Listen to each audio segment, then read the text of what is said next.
ગુજરાતમાં છેલ્લા ઘણા સમયથી આપણે જોઈએ છીએ કે દૂધનો કહી શકાય કે સફેદ દૂધની જે કાળાબજારી એ બેફામ અને બેલગામ ચાલી રહી છે.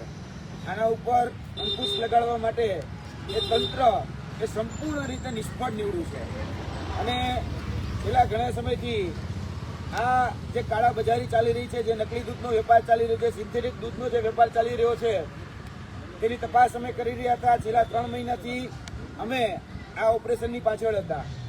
જોવા જઈએ તો જુનાગઢ પાસે આવેલું જે હનુમાન ખીજડીયા કરીને જે ગામ, એ હનુમાન ખીજડીયા ગામથી લઈ અને અરવલ્લીના બાયડ અને બાલાસિનોર સુધી આ દૂધનું ટેન્કર એ પહોંચાડવામાં આવતું હતું.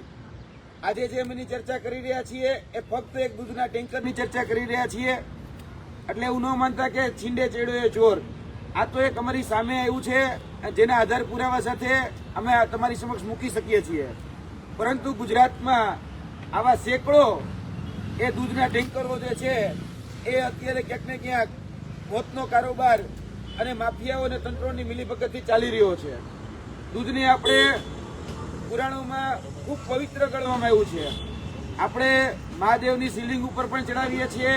નાના બાળકને પણ આપણે ગાયનું દૂધ હોય, ભેંસનું દૂધ હોય કે બકરીનું દૂધ હોય એ પીવડાવતા હોઈએ છીએ.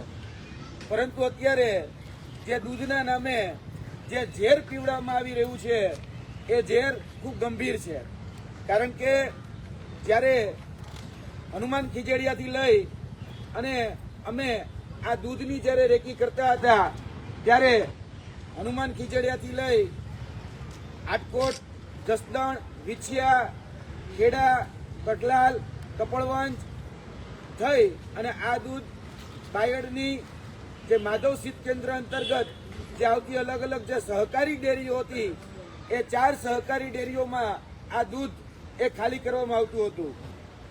અમે આ દૂધની જ્યારે રેકી કરી રહ્યા હતા એ રેકી બાદ જ્યારે હનુમાન ખીજડીયાથી આ દૂધ ભરાય અને સવારે 11 વાગે નીકળું ત્યારે વડિયા પાસે અમારી ઉપર સૌપ્રથમ પહેલો હુમલો કરવામાં આવ્યો અને એ જીવલેણ હુમલો જ્યારે અમારી ઉપર કરવામાં આવ્યો ત્યારબાદ બીજી જગ્યા એટલે કે અમરનગરનું ગામ, ત્યાં પણ એક બાઇક એટલે કે સ્પ્લેન્ડર જેવું બાઇક અમારા ગાડીની આગળ નાખી દેવામાં આવ્યું અને અમારી ઉપર મોટા પથ્થર એટલે કે બેલા વડે હુમલો કરવામાં આવ્યો. ત્યારબાદ એનાથી 5 કિલોમીટર આગળ જતા એક લોઢાના રોડ દ્વારા અમારી ઉપર હુમલો કરવામાં આવ્યો અને જેતપુર પાસે જે ખીરસના ગામ છે ત્યાં અમારી ગાડી રોકી, અમારી ગાડીના કાચ તોડી અમને બહાર કાઢી. અમારા ડ્રાઈવર જે દિલુજી ઠાકોર જે છે એની ઉપર પણ એક ગંભીર હુમલો કરવામાં આવ્યો અને અત્યાર સુધી જોવા જઈએ તો એ હુમલામાં હજી સુધી ફરિયાદ જે છે, જે ખાસ કરીને જાનથી મારી નાખવાની જે ફરિયાદ હોય 307 નંબરની કલમ જે દાખલ થવી જોઈએ જૂના આઈપીસી પ્રમાણે, તો હજી સુધી એ દાખલ કરવામાં નથી આવી. એટલે તંત્ર જે છે એ દૂધને તો છાવરે જ છે, પરંતુ એવું કહેવામાં આવતું હતું કે કોઈ ચમરબંધીને છોડવામાં નહીં આવે, પરંતુ ચમરબંધીને અમે પકડીને સામે લાવીએ છીએ તો 323-24 જેવી કલમ લગાડી અને ચમરબંધીને છોડવામાં આવે છે અને દૂધનો જે બેફામ વેપલો કરે છે એને પણ છોડવામાં આવે છે. અમારી પાસે આ જે દૂધનો જે વેપાર કરતા હતા એની જ્યારે બાતમી મળી ત્યારબાદ અમે FSSI જે છે એટલે કે ફૂડ્સ એન્ડ ડ્રગ્સની જે ડિપાર્ટમેન્ટ જે છે એના અધિકારીને ત્યાં બોલાવેલા, મામલતદારને જાણ કરેલી, પોલીસને જાણ કરેલી અને જે દૂધ છે એ કબજે લેવડાવવામાં આવેલું. અને દૂધ જ્યારે કબજે લેવડાવી અને દૂધની અંદર કઈ કઈ પ્રકારનું શું મિશ્રણ, ક્યાં તત્વો મિશ્રણ કરવામાં આવ્યા છે એ બાબત FSSI દ્વારા તપાસવામાં આવી. તો આ સરકારી રિપોર્ટ છે, તમે જોઈ શકો છો કે આની અંદર એ સોયા, કોકોનટ અને પામ તેલ, પામ અને બીફ તેલો એટલે કે ગાયનું માંસ, ત્યારબાદ લાડ LARD એટલે કે પીગની ચરબી અને એનું તેલ, આ વસ્તુઓ એ ઉમેરવામાં આવી છે. આપણે દૂધને બહુ પવિત્ર માનીએ છીએ, ભગવાનને ચડે છે, બાળકોને આપીએ છીએ.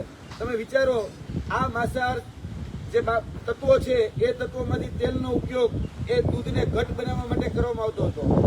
હવે જોવા જઈએ તો ફક્ત આ એક મોટો સોપરેન્ડી નથી, અમારી સામે ઘણી બધી મોડસ ઓપરેન્ડીઓ છે એ સામે આવેલી છે. દૂધની અંદર યુરિયા નાખવામાં આવે છે, દૂધની અંદર એ ડિટર્જન્ટ નાખવામાં આવે છે, દૂધની અંદર અલગ અલગ પ્રકારના તેલ એ ઉમેરવામાં આવે છે જેથી કરીને એ ફેબ્રિકેટેડ ફેટ એ ઉમેરી શકાય. રાજસ્થાનના સાચોર ખાતેથી ₹12 લીટર એ દૂધ ખરીદવામાં આવે છે અને 12 રૂપિયા લીટર દૂધ ખરીદી અને એની અંદર આ ફેટ એટલે કે ચરબીયુક્ત જે પણ પદાર્થો છે એ ચરબીયુક્ત પદાર્થો ઉભા કરી એટલે કે ફેબ્રિકેટેડ ફેટ ઉભા કરી અને આ દૂધ છે એ માર્કેટની અંદર વેચવામાં આવે છે. જોવા જઈએ તો આ જે દૂધ છે એ દૂધ સંપૂર્ણ રીતે જીવલેણ છે, સંપૂર્ણ રીતે હાનિકારક છે અને આવી ઘણી બધી મોડસ ઓપરેન્ડીઓ છે જેની આગળના દિવસોમાં અમે ચર્ચા કરીશું.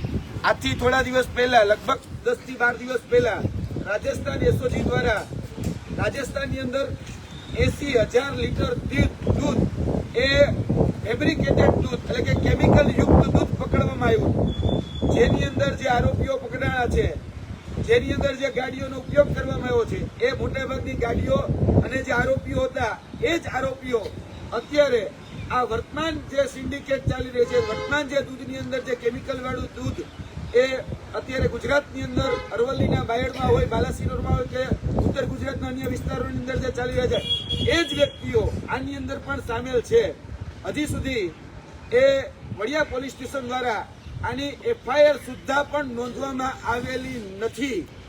આ દૂધનો રિપોર્ટ આવી ગયો છે, દૂધના રિપોર્ટના આધારે ફરિયાદ નોંધવાની હોય, પરંતુ હજી સુધી એમાં કોઈ જ પ્રકારની એ ફરિયાદ નોંધવામાં નથી આવી. આપણે જાણીએ છીએ કે દૂધની અંદર મેં અલગ અલગ જે કેમિકલની વાત કરી, ડિટર્જન્ટ નહીં, તો દૂધ જ્યારે ખાલી કરવામાં આવ્યું, જ્યારે દૂધને ડિસ્ટ્રોય કરવામાં આવ્યું ત્યારે તમે જોઈ શકો છો કે દૂધના ફીણ એ 2 ફૂટ 3 ફૂટ સુધી આ દૂધના ફીણ વળતા હતા. એટલે કે ડિટર્જન્ટનું પ્રમાણ એ ત્યારે પણ સાબિત થતું હતું અને જે રિપોર્ટ આવ્યો છે રિપોર્ટમાં પણ સાબિત થતું હતું. આજ દિન સુધી એની પર કોઈ કાર્યવાહી કરવા નથી આવી. અમે આ પ્રેસ કોન્ફરન્સના માધ્યમથી ગુજરાતના ગૃહ રાજ્યમંત્રી, ગુજરાતના મુખ્યમંત્રી અને ગુજરાતના સહકારી મંત્રીને કહેવા માંગીએ છીએ કે અત્યારે જે પવિત્ર દૂધના નામે જે ઝેર પીવડાવવામાં આવી રહ્યું છે એની ઉપર અંકુશ લગાડવા કાયદેસરની કાર્યવાહી કરવામાં આવે.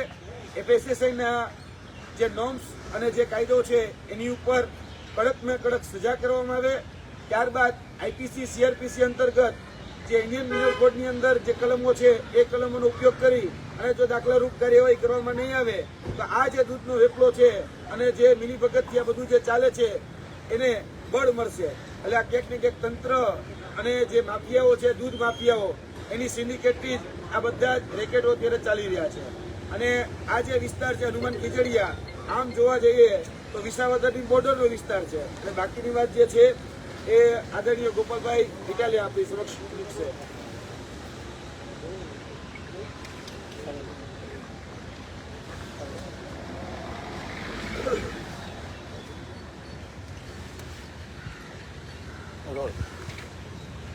અમારા ભેસાણ તાલુકાના ખજૂરી હળમતિયા ગામથી માત્ર 2 કિલોમીટર, અંદાજે 2 કિલોમીટરના અંતર પર આવેલ હનુમાન ખીજડીયા ગામમાં ઝેરી કેમિકલવાળું દૂધ બનાવવાની બહુ મોટી ફેક્ટરી ભાઈશ્રી જાડેજાએ પકડી પાડી છે. બદલ પહેલાં તો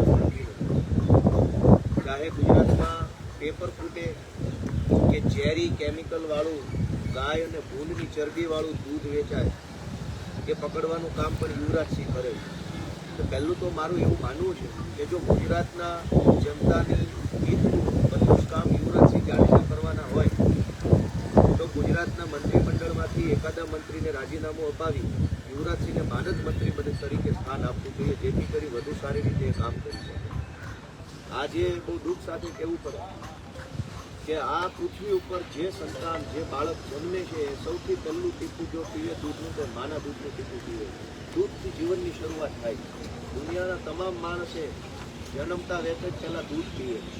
દૂધની પવિત્રતા, માણસના જીવન સાથે દૂધનો સંબંધ એ અલગ લેવલ. એ દૂધમાં કોઈ ગાયની ચરબી મિલાવે, ભૂંડની ચરબી મિલાવે, યુરિયા ખાતર મિલાવે અને એવું દૂધ ગુજરાતમાં બને, એવું દૂધ અમરેલીમાં બને, વિસાવદર આસપાસના પંથકમાં બને, એવું દૂધ ઉત્તર ગુજરાતમાં બને, એ દૂધ ગુજરાતની સહકારી ડેરીઓમાં જાય ડેરીઓના માધ્યમથી બ્રાન્ડેડ કંપનીઓના પેકિંગ થાય અને મારા તમારા ઘરમાં એવું ગાયની ડુક્કરની ચરબીવાળું યુરિયા ખાતરથી બનેલું દૂધ આવે, એ દૂધ આપણા નાના બાળકો પીવે, સગર્ભા બહેનો પીવે, કોઈ બીમાર વડીલો પીવે, કોઈ અશક્ત વડીલો પીવે, અને એ માણસના પેટમાં ગાયની ભૂંડની ચરબીવાળું યુરિયા ખાતરવાળું દૂધ જાય, એ કેવડો મોટો ગુનો છે. યુવરાજસિંહે પોતે જીવના જોખમે આ ભૂંડ અને ગાયની ચરબીવાળું યુરિયા ખાતરથી બનેલું દૂધ પકડવાનું કામ કર્યું. સરકારે એમને શાબાશી આપવી જોઈએ, સન્માનિત કરવા જોઈએ, વિધાનસભાના બજેટ સત્રમાં બોલાવી એમનું સન્માન કરવું જોઈએ. મુખ્યમંત્રી અને કેબિનેટ મંત્રીના હાથે આવું સારું કામ કરવા બદલ. એના બદલે સરકાર બેશરમ છે, FIR લખવા તૈયાર નથી. આ વિષય યુવરાજસિંહનો પોતાનો નથી, કોઈ પાર્ટીનો વિષય નથી. ગુજરાતમાં ભૂંડની અને ગાયની ચરબીમાંથી બનેલું દૂધ વેચાય. પહેલા તો એવું દૂધ કોઈ બનાવીને પછી ટેન્કરોના ટેન્કરો 10,000 લીટરનું ટેન્કર ભરીને સહકારી ડેરીમાં એ દૂધ જમા કરાવી જાય અને સરકાર જોયા કરે છે. આ દૂધનો, સફેદ દૂધનો કાળો કારોબાર રોકવાની જવાબદારી તો સરકારની છે. પણ બહુ દુઃખ થાય છે અને બધા આખા ગુજરાતની જનતાને હું તો વિનંતી કરું છું કે આપણે જાગવું પડશે. સરકારે આપણને મરવા માટે છોડી દીધા. કોના ઘરમાં યુરિયા ખાતર અને ભૂંડની ચરબીથી બનેલું દૂધ આવતું છે કેમ ખબર પડે? અને આ ચિંતામાં હું પોતે વર્ષોથી બજારમાંથી ખરીદેલું દૂધ પીતો નથી. ક્યાંક કોકના ઘરે મહેમાન થાવ ને એમના ઘરે ગાય ભેંસ હોય ને મળે તો પીવાનું, બાકી બજારમાંથી એક પણ દૂધની થેલી લઈને હું નથી પીતો. કારણ કે મને ખ્યાલ છે કે અનેક ડેરીઓની અંદર આ ધંધા ચાલે છે. તમે જુઓ કે ગુજરાતમાં છેલ્લે જ્યારે પશુ વસ્તી ગણતરી થયેલી, ભારત સરકાર પશુ વસ્તી ગણતરી કરે છે એના ચોક્કસ સમયે, ભારત સરકારના ચોપડે નોંધાયેલા જેટલા પશુઓ છે એના કરતાં 4 ગણું દૂધ ઉત્પાદન ગુજરાતમાં છે. એવું કેવી રીતે બને કે ગામમાં 2 ભેંસો હોય, 4 ગાયો હોય અને 5,000 લીટર દૂધ ઉત્પન્ન થઈ જાય? કુલ પશુઓની સંખ્યા કરતાં 4 ગણું વધુ દૂધ ગુજરાતની અલગ અલગ ડેરીઓના માધ્યમથી આપણા પેટમાં જઈ રહ્યું છે. આ દૂધ કેમિકલ વાળું, યુરિયા ખાતર વાળું, LARD લાડ એટલે કે ભૂંડની ચરબી વાળું છે, બીફ એટલે કે ગાયની ચરબી વાળું દૂધ છે. આવું ઝેરી, નકલી, માંસાહારી પદાર્થો નાખેલું દૂધ આપણને પીવડાવવામાં આવે છે અને એમાં અનેક નેતાઓ હપ્તા લે છે. યુવરાજસિંહ આ સ્ટિંગ ઓપરેશન ઉપર લાગેલા છે. હું એમને ખૂબ પહેલાં તો અભિનંદન આપું છું કે એણે જીવની પરવા નથી કરી. યુવરાજસિંહ કોઈ મંત્રી નથી, સંત્રી નથી, ધારાસભ્ય નથી, કશું જ નથી. છતાંય એમને ચિંતા થઈ, એમણે પોતાનો જીવ જોખમમાં મૂકીને આ દૂધનો કારોબાર ખુલ્લો પાડ્યો છે અને છતાંય આજે એમની FIR નથી લેવામાં આવતી, જે બહુ દુર્ભાગ્યપૂર્ણ છે. આ દૂધ બાબતે અમે પણ સરકારમાં રજૂઆત કરવાની કોશિશ કરશું અને યુવરાજસિંહને જ્યાં ક્યાંય પણ જરૂર હોય, મારી અથવા આપણી પાર્ટીની, એમાં પૂરા તન મન ધનથી યુવરાજસિંહને ટેકો આપીએ છીએ. અને કોઈ પણ સંજોગોમાં ભૂંડ અને ગાયની ચરબીથી બનતું યુરિયા ખાતર મિશ્રિત દૂધ ગુજરાતમાં બંધ થાય એના માટે અમે લડશું. સત્ર ચાલી રહ્યું છે, સત્રમાં મુદ્દો ઉઠાવો. બિલકુલ આ મુદ્દો ઉઠાવવાની કાલથી જ અમે પાર્ટીમાં શરૂઆત કરી દઈશું, ચર્ચા કરી અને રજૂઆત કરશું કે આ ઝેરી દૂધનો કાળો કારોબાર રોકવામાં આવે. એ નહીં, પાર્ટી નહીં, વિધાનસભામાં તમારી જોડે વિશેષ સત્તા છે, તાકીદે તમે ધ્યાન સરકારનું મૂકી શકો છો. બિલકુલ. ઓફિશિયલી કોઈ કાર્યવાહી તમારા તરફથી કરવામાં આવશે? કાલથી જ કરશું. ઓકે.